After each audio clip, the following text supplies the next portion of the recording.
Welcome back to the show where we run you through all the Dolphins news you need to know about. After running through the news you need to know about, we run you through the fan Q&A where we answer fans' questions. As for the news you need to know about, there's not much. I could only have the Dolphins' updated draft order for you today. Obviously, you guys know we were eliminated from the playoffs. I don't need to bring that up. We'll talk about that later in the show. But as for the news you need to know about, the Dolphins are picking 22nd overall in the draft. Hopefully, they can get a playmaker, maybe one of these Ohio State receivers. I always get his name mixed up, but Philip Walker, the Michigan State running back, I really like him as well. Hopefully, the Dolphins will actually invest in one of the running backs this upcoming season. So hopefully, they can add some playmakers for Tua, whoever the quarterback is, for the 2022 season, because this team desperately needs it.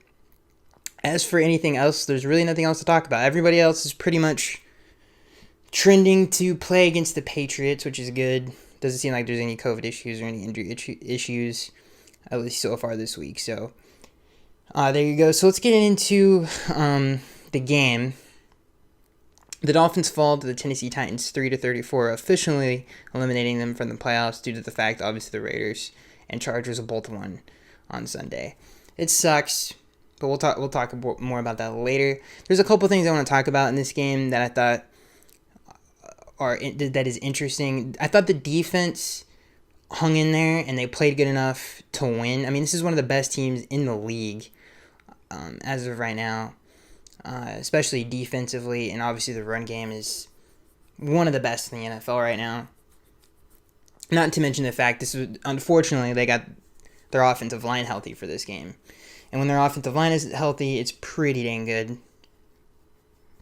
But for the most part, I thought the defense played well. The Titans' passing attack was a non-factor in this game. What beat the Dolphins on defense was obviously the running game. And honestly, that took a while to kind of get going. If we could have just made it, and again, this has a lot to do with the offense. If we could have just put pressure on the Titans' offense with our offense, I think we enforced the Titans to kind of have to pass a little bit more instead of control the game. Because for the most part, their special teams put them in great field position the entire game. You know, their average starting field position was at midfield. So they really never had to sweat it on offense, and that really kind of just continued to wear down the defense as the game went along. Not to mention some stupid turnover in this game. And a couple of loose balls on the ground. It didn't help things either. So it was a really tough day defensively. I mean, if you look at the stats, Tannehill at halftime had 50 yards passing. He was 13 of 18. Almost every single, actually all of these yards, at least most of them, were off play action, the majority of them. And A.J. Brown only had 41 yards. And my point is, and I say all this to say, is that this defense is still really good. It was just hurt by a below average offense the entire season. Hopefully, they keep some of these pieces together, keep these guys together, and run it back another year. They can add, the only thing that they really need to add is maybe another interior rusher and a tweener linebacker. That way, they can kind of replace the Van Ginkel role, because a lot of the times we have to drop him back in coverage, and it just doesn't work. And sorry, guys. For whatever reason, we had to do that a lot in this game, and during the 7-game win streak, you didn't really see a lot of that. Maybe because we were running a little bit more loaded fronts and big, loading the box a little bit more. We saw some of that, and that's the reason he had to drop back in coverage. But other than that, and maybe adding another rotational defensive tackle, there's really nothing to the defense that I would change. So hopefully they run it back for another year. Hopefully they can bring back Ogba. I'm not really sure what Christian Wilkins' contract situation is like, but he has most certainly earned an extension. Obviously, Zach Sealer has earned that as well. So, which I think he's already gotten, if I'm not mistaken. Sorry, I don't know what I'm doing. Good Lord. I'm running out of breath here. Anyway, the point is, I just hope they run it back, because even in all the losses this team has had, the defense has had, I think their worst games were probably against the Buccaneers, and that's pretty much it. And the Colts game wasn't great either. and maybe you could say one of the Buffalo games. And if there's something I'm forgetting, then I apologize. But all the other games were either mismanagement, questionable play calling that led to some points, or bad penalties or bad luck, to be honest with you. But other than that, I felt like the defense was special all year and deserves, and hopefully they're smart enough to kind of keep those guys together to run it back for another year. And like I said, this team, the defense really only gave up 21 points in this game. Obviously, the late garbage time touchdown. We fumbled a play that gave them 3. And again, when you play one of the best teams in the NFL, you're going to have to score. This just in, ladies and gentlemen. You have to score points to win games in the National Football League. And they just were hampered by a below-average offense the entire year. If we can get an offense going and put pressure on opposing teams to have to throw against our crazy defensive looks and disguises and our great corners and our great secondary, that's going to lead to a lot of success. So it all comes down to improving the offense. So hopefully they run it back another year with the defense. Maybe get a more versatile tweener outside linebacker, and then maybe add another defensive tackle to the rotation. Because the John Jenkins thing really didn't work out. So let's go on the offensive side of the ball. Now, I could go on and on about this offense. I know a lot of people are ripping the play calling. I want to start there. Let's start with the play calling. I know a lot of people are ripping the play calling of this game, but I actually am not mad at the overall body of work that George Gotze had put together so far this season. We got to remember that he's also dealing with the talent that is on this offense, and it's below average, to say the least. And I thought he's done a really good job of understanding the identity of the team, understanding the shortcomings of the team, understanding the strengths of the team, and building an offense around that, and a identity and a game plan around that. And I thought he's done a good job despite him not having a good talent pool to work with. That being said, this was probably one of the weirder games when you think about the play calling, especially seeing how Tua was playing early in this game. If we leaned on the run game a little bit more, maybe would have had a little bit more success, but I think this team would have lost either way if Duke Johnson had 20 carries or 7 carries. I don't think we would have beat the Titans on offense.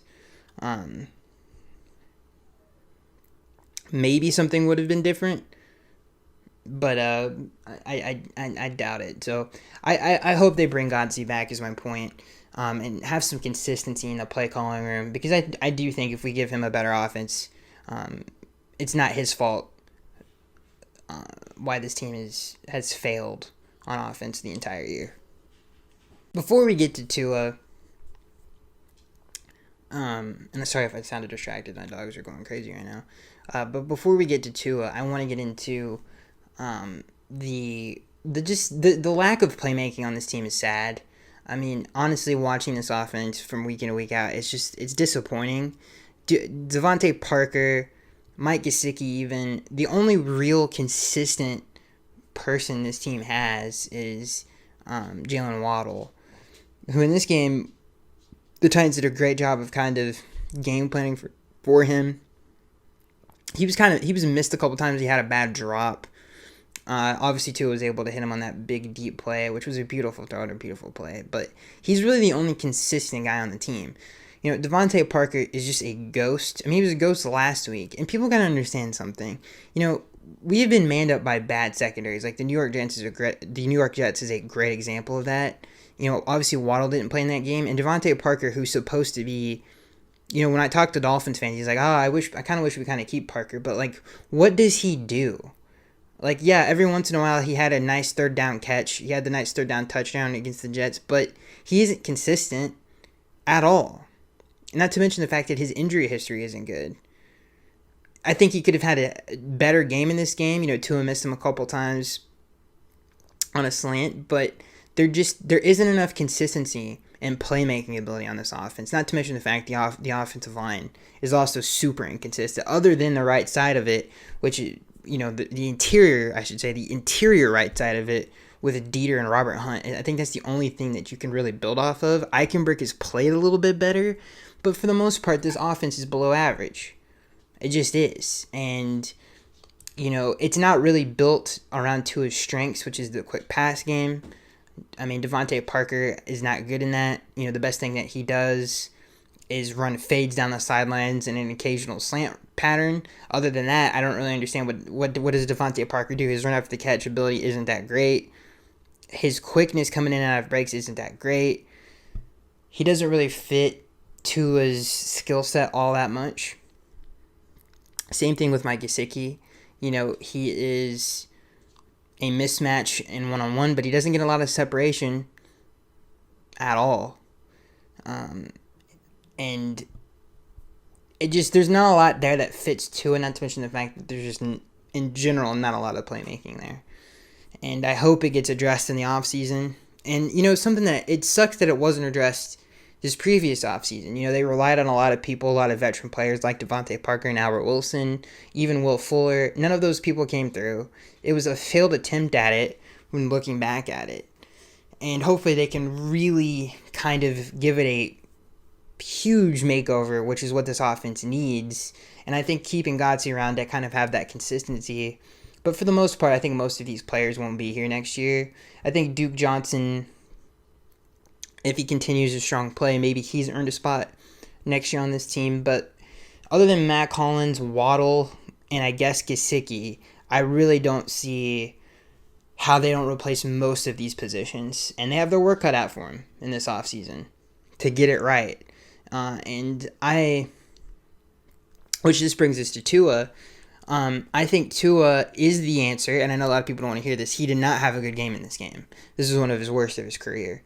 Missing high consistently, and this has been something that we've seen of him, and some of probably his weakest part of the game is he does miss high over the middle a lot, especially when he's in cold weather. For whatever reason, when he's on the road in colder weather environments like New York or Denver, Buffalo, or even against Tennessee in bad weather conditions, he's not had great games. And he misses high over the middle. I think that's the worst part of his game. That's something he's going to have to work on in the offseason, and get more consistent at it, of driving the ball in the middle of the field. Because that kind of came up a lot in this game, and he needs to be more consistent at it. And just really working the intermediate part of the field over the middle of the field, which he can do. He just needs to get that part of his game fixed. Hopefully he does that. But I really do think we could have done a way better job of building an offense around him and what fits him. And I don't think we've done a good job of that. Not to mention the fact, half of these players wouldn't fit any offense for that matter. And it needs to be fixed. The offense needs to be addressed in a big, big way. And hopefully they can do that in this offseason. But sticking with Tua, everything I just said is, I think that's probably the weakest part of his game. Other than that, he's got fantastic pocket presence. I do think he does make any more his completion percentage speaks for itself. He is a very accurate quarterback. And I think he does make smart decisions with the football. And he's one of the brighter parts of this offense. He doesn't have a lot to work with. His offensive line isn't very good at all. He has no run game. So I think if we can just build a competent offense around him, I think the sky is the limit for Tua. And, people point out Joe Burrow and Justin Herbert. I'm not saying he's those guys, but those guys have better surrounding and supporting casts than Tua, and it's not even close. Especially comparing this offense to something like the Bengals, it's not even a competition. And one more point I want to make is bringing up those other two quarterbacks that obviously Tua gets compared to a lot, their franchises have done a fantastic job of surrounding them with talent. I mean, if you look at Herbert, and again, I'm not saying that Tua is better than these guys. I'm pointing out the simple fact, and it's true, that their organizations did a better job of surrounding them with talent. If you look at what the Chargers did, they had Austin Eckler, they had Keenan Allen, they added Rashawn Slater, they added Corey Linsley, they added a lot of pieces. Obviously, they already had Mike Williams, they added Jared Cook in the offseason. They did a good job of making sure that he was surrounded with veteran talent on the offensive side of the football. There's no one even close to Austin Eckler in his backfield in Miami. There's no one even close to the 1-2 punch of Keenan Allen and Mike Williams, other than Jalen Waddle. But other than that, who comes close to Mike Williams? Or even like Guyton, who's a good deep threat for them. And then obviously the Bengals winning. I mean, Jamar Chase, Tyler Boyd, T. Higgins. They obviously already had Joe Mixon. They did a fantastic job as well. And the Tua has nothing even close to that right now, other than Jalen Waddle. And hopefully they can do similar things to what those two organizations did and surround him with a good offense. I think what they need to do is get people who fit the quick pass game. They need a slot receiver in a slot receiver for sure. There's not really a true one in this offense. Waddle, get back to, and again, obviously we need to protect better. We need a run game. We need everything on offense. So that's really all I have to say. Is the thing that really plagued this team all year was the offensive side of the football. And it was obviously well below average, and hopefully they can fix it in the offseason. And that's it. The crazy thing is, and this is the last thing I'll leave you guys with, the Dolphins the Dolphins had 182 passing yards to the Titans 110. The Dolphins have 74 rushing yards to obviously the Titans had an insane amount of rushing yards in this game, 198. Okay, in total yards, the Dolphins had 256. The Titans had 308. Okay, they just weren't efficient on first and second down. That was the biggest difference in this game. Obviously, red zone and field position. They're an offense, and I know this is kind of a crazy thing. They have the defense figured out. They just need to figure out the offense, and hopefully that's the focus. And this team, the sky's the limit for this team.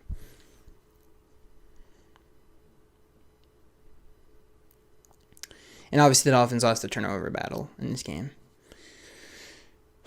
Okay. Okay, so what are we moving on to next? We talked about this. I think I said I was going to talk about the playoffs thing.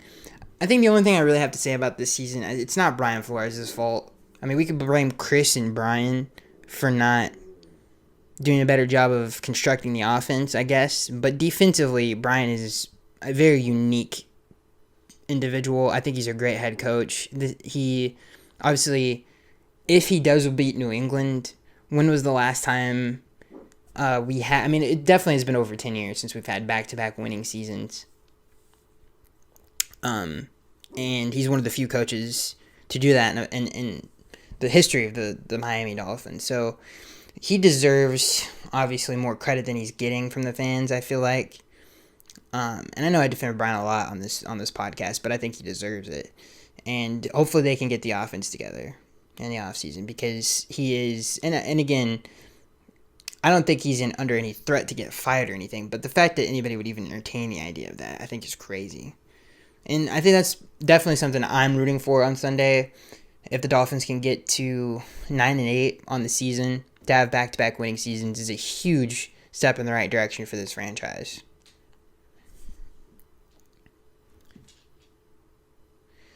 All right, so let's get into the fan Q&A where we answer fans' questions.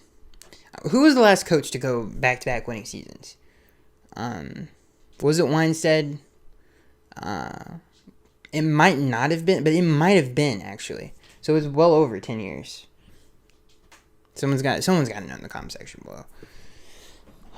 This first question comes from TR3MC. He says, besides the offense being off in almost every way besides maybe the run, did you see enough from Tua for the year overall to keep him as Miami's starting quarterback next year. Yeah, there was enough moments and some games where I was like, he is.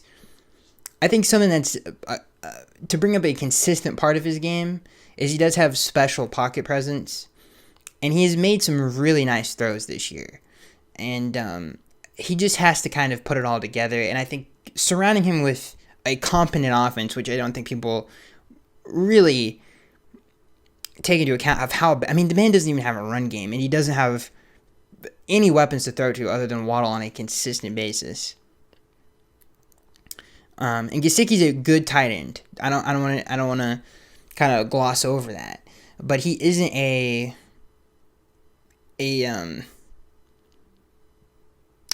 high class, high tier tight end. He's not that. So they need to. I don't even know what I'm saying right now. I'm getting off on the whole the Tua thing. But yeah, I think I saw enough from Tua. I just think he needs a better supporting cast. And I think he will take full advantage of that. This next question comes from Mark. He says, collectively, the team looked bad, or at least on the offense. However, can you at least admit Tua by any means didn't look well?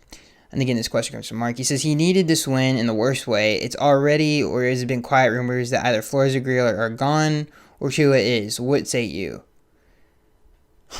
So it's already, or it's been quiet rumors that either Flores and Greer are gone, or Tua. What say you?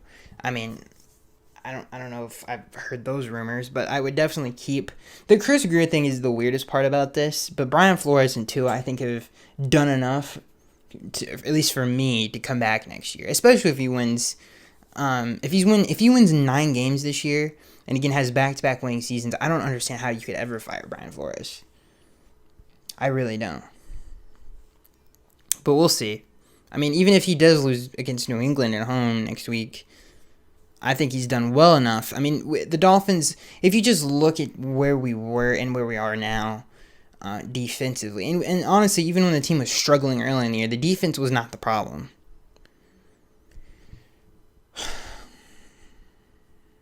So I guess to answer your question, Mark, I really don't know. I would keep both of them. Now, the Greer thing, I don't know. I really don't know how you figure out that problem. This next question comes from Jared Dickerson.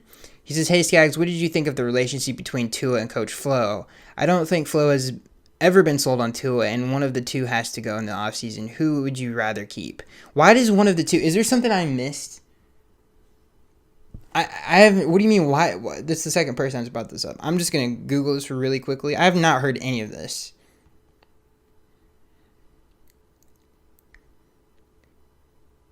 Yeah, I really don't know. I haven't heard anything about this. And now that I've Googled it, there's nothing that says this. If I had to pick between the two, I would pick Brian. If you guys are making me pick between the two of them, yeah, I think Brian Flores for sure I would keep.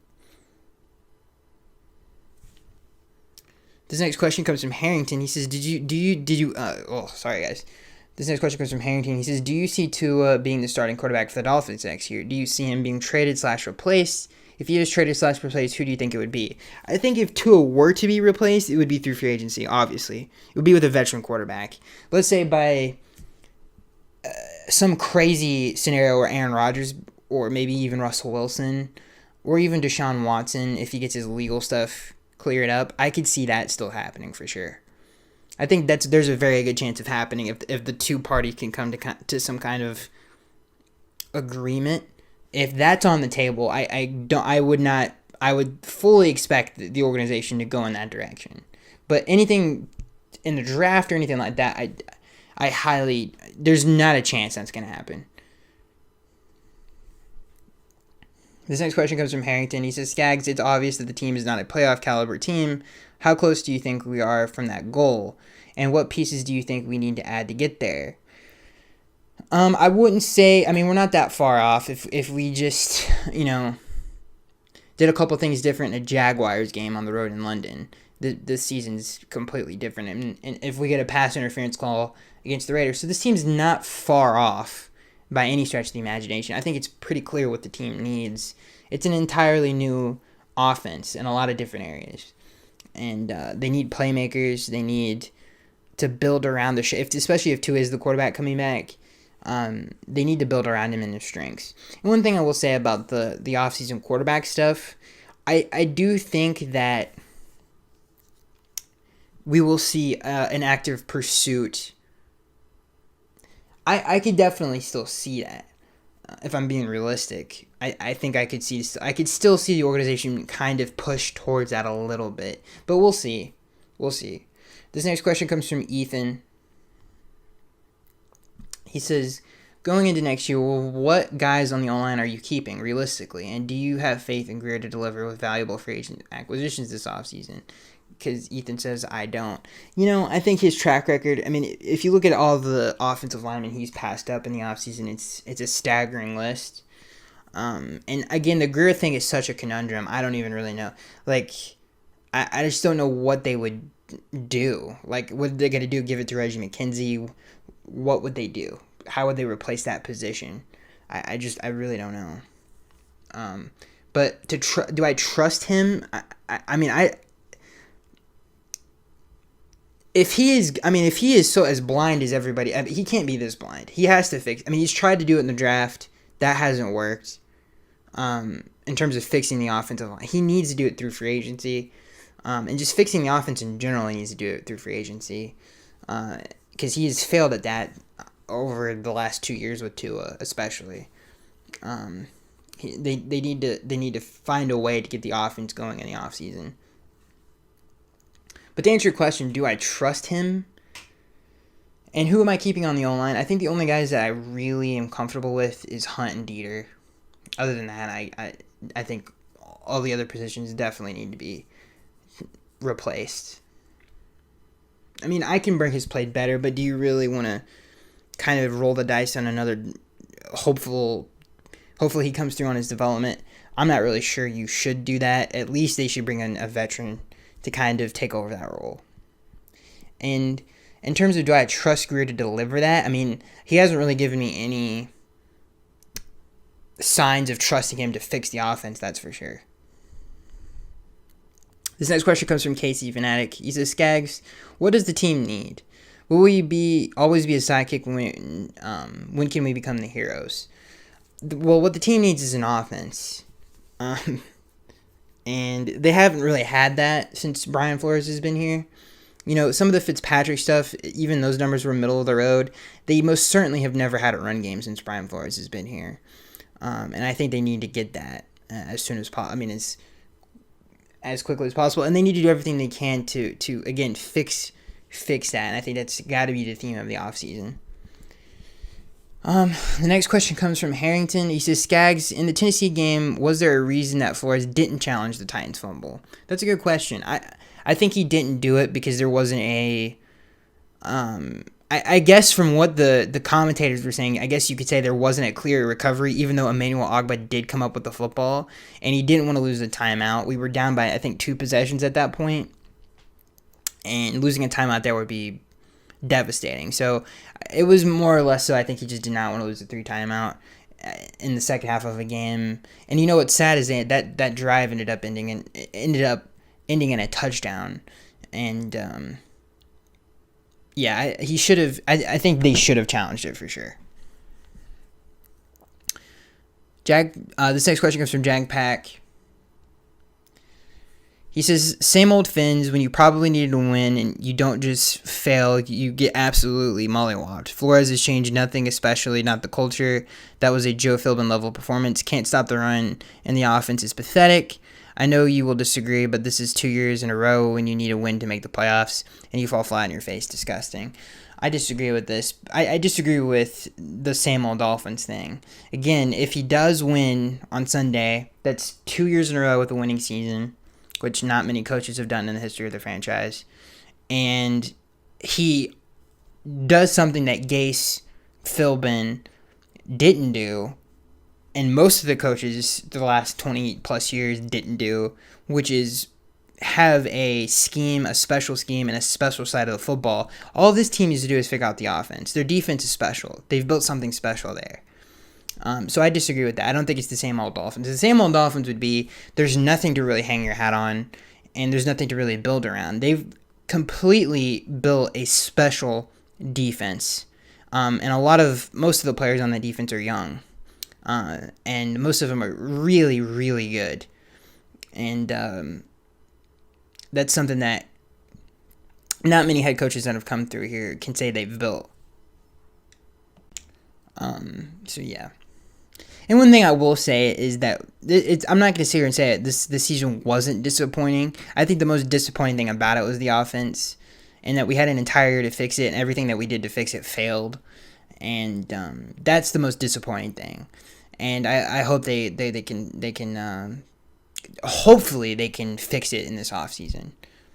This next question comes from Richard. He says, "What about the Dolphins drafting Arkansas wide receiver Treylon Burks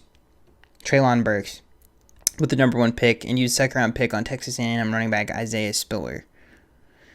Dolphins need players that can get in the end zone. And what about Jimmy Garoppolo as a backup quarterback to Tua?" That wouldn't be a bad idea, the whole Jimmy Garoppolo situation. I need to do more research on the receivers and running backs. There's a couple running backs that I really like already, and the receivers I really want to delve into.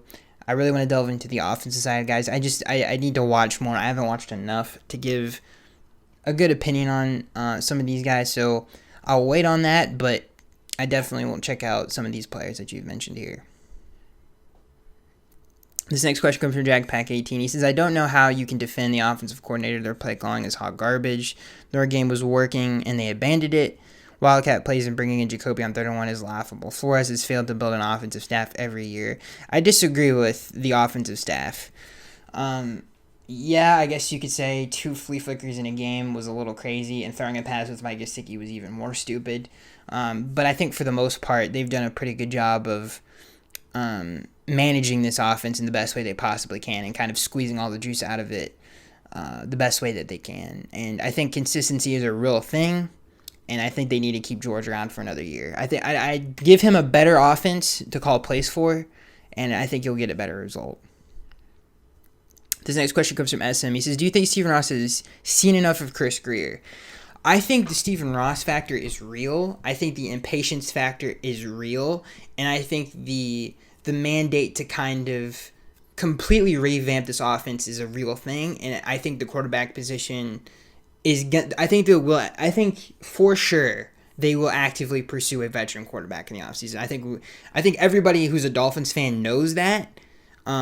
Whether it's the right decision or not, I think depending on who they get, obviously it's going to be one of the high value guys like Rodgers, Wilson, Watson. Those are the guys that they're going to actively pursue, and we'll see what they can kind of shake out. If they get any of those guys, Watson, Rodgers, or Wilson, they're a Super Bowl contender. And if they add on to that, they're obviously, I think they are 1,000% a Super Bowl contender and the best team in the AFC East. But it'll come down to what they do in the offseason.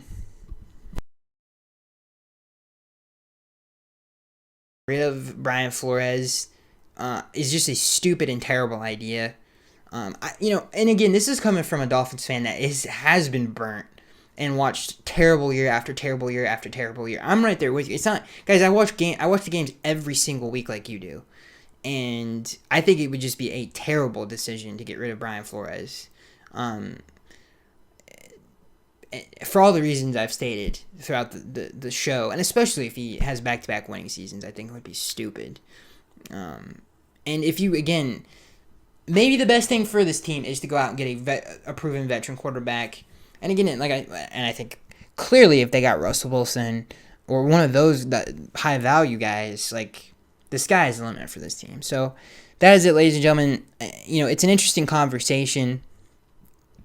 There's a lot of really great free agents. We think from the offensive line. There's some solid receivers in free agency as well. Names like Jacoby Myers, maybe not. I think that's probably my favorite receiver. I think he would be a fantastic slot receiver for Tua. So there's some really nice names out there in free agency. And not to mention the fact the kind of mystery with the quarterback situation that's going on. Will be interesting to see how that's resolved too. But the Dolphins have an opportunity to really build something special in the offseason. I think you have to keep these guys together and run it back another year with a better offense. And I think we will see. Again, I think the sky is the limit. It just depends on how they do it. And we'll see how they do it in the offseason. Hopefully they make the right decision. So that's it, ladies and gentlemen. I hope you guys enjoyed, and I'll see you guys in the next one.